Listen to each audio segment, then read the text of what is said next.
Ang kwentong inyong maririnig ay ibinahagi sa atin ng isa sa ating mga kaibigan na itago natin sa pangalang Berto. Taong 2000 sa lugar ng Novaliches, Quezon City. Lubong Bicol si Berto at doon na din siya nakapangasawa at nagkaroon ng 2 anak.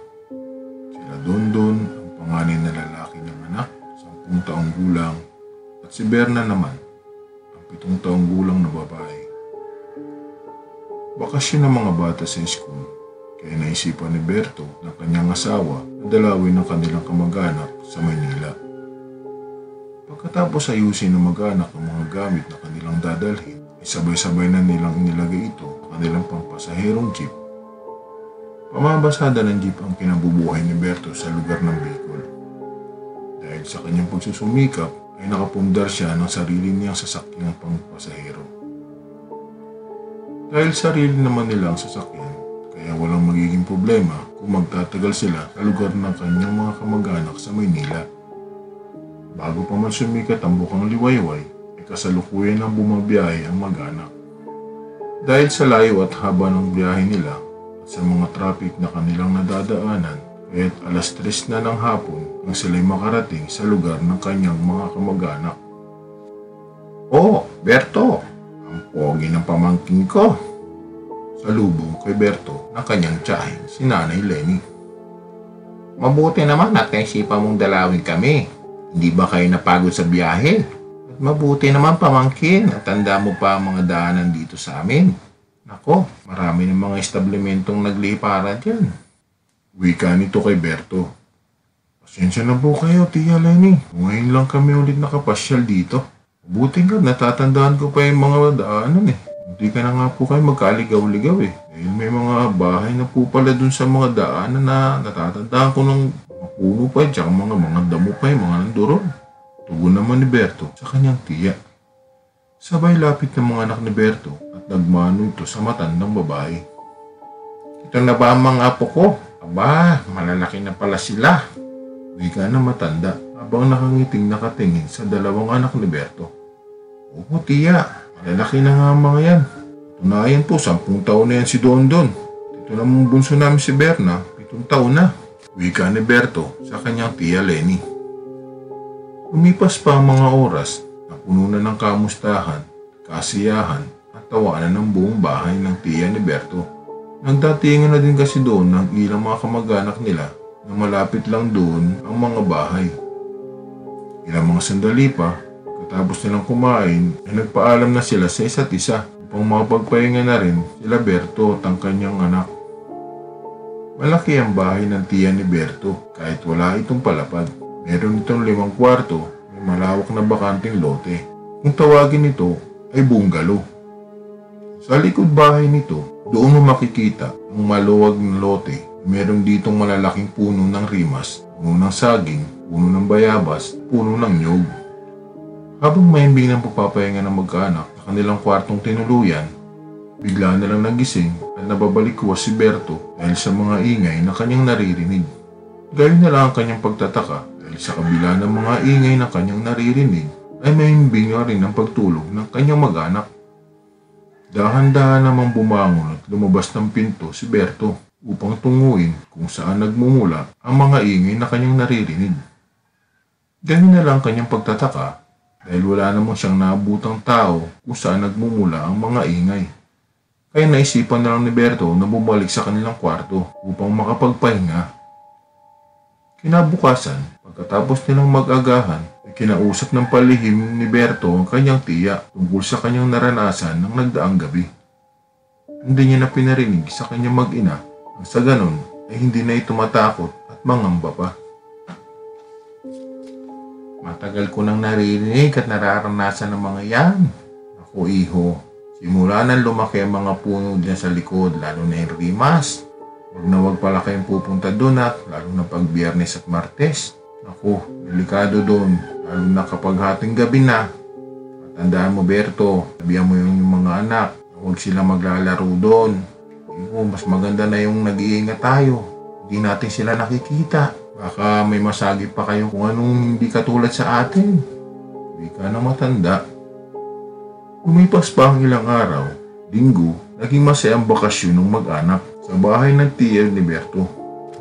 Hanggang sumapit ang isang araw ng Biyernes, may pinagdiriwang okasyon ang pamilya sa bahay ng tiya ni Berto. Isa sa mga pamangkin ng pinsan ni Berto ang nagdaraos ng kaarawan ng mga araw na yun. Dahil sa sobrang kalasingan, kasiyahan, nakalimutan na ni Berto ang mga paalala na matanda sa kanya. Walang ano-ano ay biglang tumayo si Berto sa kanyang kinauupuan at dumiretso ng lakad patungo sa puno ng rimas. At doon sa likod ng puno ng rimas ay umihi si Berto. Kahit na sinasaway na siya ng kanyang mga pinsan, ay patuloy pa rin si Berto sa kanyang ginagawa. Pangiti-ngiti pa nga ito at pasipul-sipul pa habang umiihi. Biglang may pumitik sa kanyang ari. Medyo nawala ng kalasingan si Berto dahil sa sakit na kanyang naramdaman. Ngunit kanya itong binaliwala at bumalik sa inuman. Sa kalagitnaan ng pagpapahinga ni Berto ay may naramdaman siyang biglang may dumaan sa kanya. Hindi ni Berto maikilos ang kanyang katawan sa bigat ng nakadagan sa kanyang dibdib. At unti-unti na rin nahihirapan sa paghinga si Berto nang bigla siyang makarinig ng tinig sa kanyang isipan. Pangas kang nilalang ka. Bakit mo inihiyan ang aming tahanan? Parusahan ka namin sa ginawa mong kapangasan. Wika ng nilalang na nakadagan sa kanyang dibdib. Sa sobrang takot na kanyang nararamdaman at hirap sa kanyang paghinga, ay unti-unti nang humihiwalay ang kanyang wisyo sa kanyang katawan. Nang magbalik ang kanyang wisyo, ay laking gulat niya dahil ang mga tao sa kanila ay nakatingin sa kanya at baka sa mga mata nito ang pag-aalala. Nang tanong ni Berto kung bakit sila nandoon at bakit basa ng tubig ang kanyang buong katawan. At doon ay kinuwento ng kanyang asawa ang lahat ng nangyari. Ayon sa kanyang asawa ay nagising daw ito dahil umuungol siya, pawis na pawis habang ito natutulog. Sinubukan daw siyang gisingin ng kanyang mag-ina, ngunit patuloy lang ang pag-ungol nito. Kaya sa labis na pangamba, tinawag na nito ang kanyang tiya Lenny at iba pang mga tao sa loob ng bahay. Kahit anong gawing paggising daw nila kay Berto ay hindi daw ito magising-gising. Kaya naisipan na nitong buhusan ng tubig. Doon lang daw nagising si Berto. Nang tanungin naman si Berto ng kanyang asawa kung ano ang nangyayari sa kanya, ay agad naman itong nagkwento sa kanilang lahat. Ayon kay Berto, hindi niya rumaaninag kung anong klaseng nilalang ang nakadagan sa kanya. Basta ang natatandaan niya lang ay isang malaki at mabigat na nilalang kung anong klaseng elemento ang nakadagan sa kanya. Nagulat ang tiya ni Berto. Bigla-bigla na lang itong tumayo at nagwika ng, "Dito lang ka muna kayo ha. Kahit anong mangyari, huwag kayong lalapit. Punong yon. May pupuntahan lang akong isang kaibigan na makakatulong sa atin. Ikaw kasing bata ka, sinabihan na kitang huwag kang pupunta doon. Ano bang pumasok sa isipan mo? Nagawa mo pang ihiyan ng puno ng rimas. Pasaway kang bata ka." Sabay talikod at labas nito sa kwarto ni Berto. Lumipas pa ang ilang mga oras, ay dumating na nga ang tiyahin ni Berto na may kasamang isang matandang babae. Agad naman itong nilapitan si Berto at tiningnan ang kanyang dalawang palad at mga mata. Sabay wika nito ng, "Pasaway kang bata ka. Bakit sa dinami-dami ng mga pwede mong ihiyan, yung puno pa ng rimas ang naisipan mo? Mababait naman ang mga elementong nakanirahan dyan. Patunayan nga, sila ang nagbabantay sa mga taong nakatira sa bahay na to. Kaya alam mo, wala ni isang magnanakaw na nagtangkang pumasok dito dahil dyan pala sa pintuan. Ako, tinataywan sila ng balahibo dahil kakaibang nararamdaman nila dito. Saway ka, diyan ka lang muna ha." Sabay tumayo at pumunta ito kung saan naroroon ang puno ng rimas.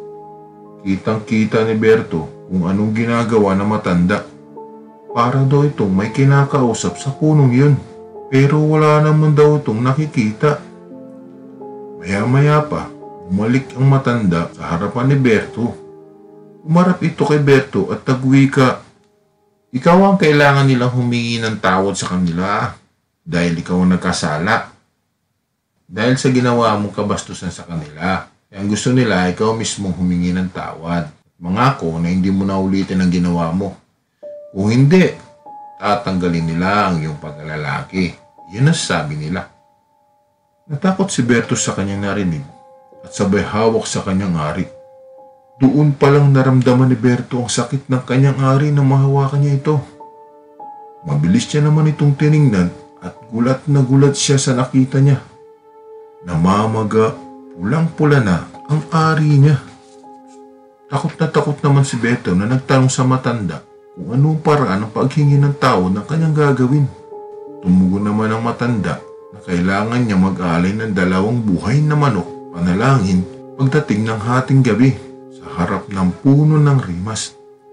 Sinabi niya na manggagamot na huwag siyang mag-alala dahil sasamahan siya nito habang ginagawa niya ang paghingi ng tawad. Pagkatapos gawin ni Berto ang pag-aalay at paghingi ng tawad sa mga elementong kanyang nagambala, agad naman nagpaalam ang matandang manggagamot.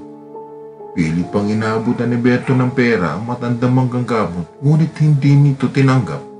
Sabay nagwika ang matanda ng, "Iho, sapat na sa akin na makatulong sa kapwa. Yan ang tungkuling pinasa sa akin na mahal lamang may likha. Sana'y matuto ka sa mga nangyari sa iyo sa lugar na to. Tandaan mo, ang mundo sadyang mahiwaga. Hindi lang tayo ang nilalang na nabubuhay dito. Nako, napakarami pa. Lalo na kapag nabukas ang tatlong mata mo, malalaman mo na napakaraming mga nilalang, mga elementong nagkalat. May mabubuti, may masasama.